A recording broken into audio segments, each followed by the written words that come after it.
Hey, Dr. Roth here, and I have some really exciting information to share with you today. Now I'm gonna go over a bunch of snowshoes. Not a bunch, but just a couple.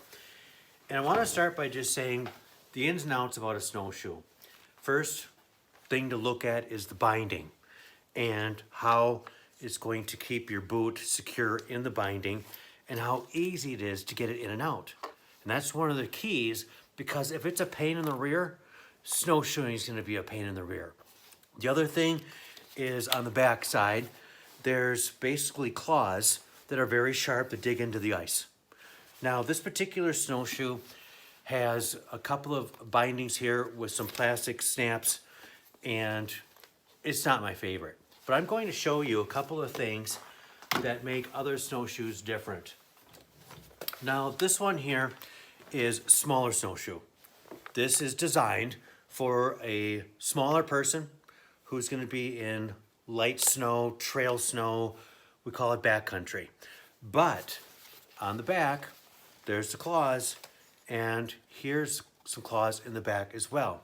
Lightweight, and this binding is awesome, because basically once your foot is in there, all you have to do is slide it in, and boom, you're there.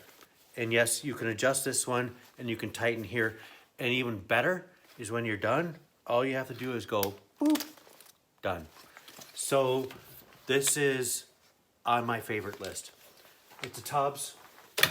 I don't get paid anything from Tubbs, just so you know. Now here's an interesting snowshoe right here. This bad boy is designed, it's called a Peak. This is designed to climb ice. Check this out. The claws are very sharp, and there's 6 of them. And in the back, these bad boys are like razors almost, very sharp.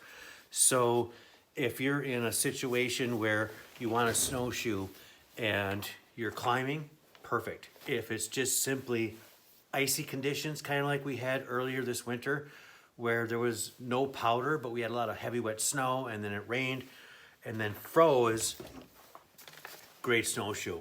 The other thing here is to look at the binding again. Boot goes right in here, and there's the clip. Nice snowshoe. Lastly, I want to share with you my favorite, and these are the ones that I use. Bigger. I like powder. I like snow that's deep.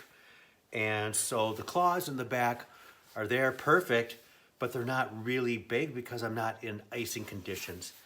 And the last thing, which is the most important thing, is the poles. You gotta have the poles. Don't snowshoe without poles. It'd be like downhill skiing without poles. You have to have them. And the best part about the poles is when you're snowshoeing. It's poles down, leg up. Upper body workout, heart workout, cardiovascular, amazing. And then your legs. You gotta lift up and then push down and lift up.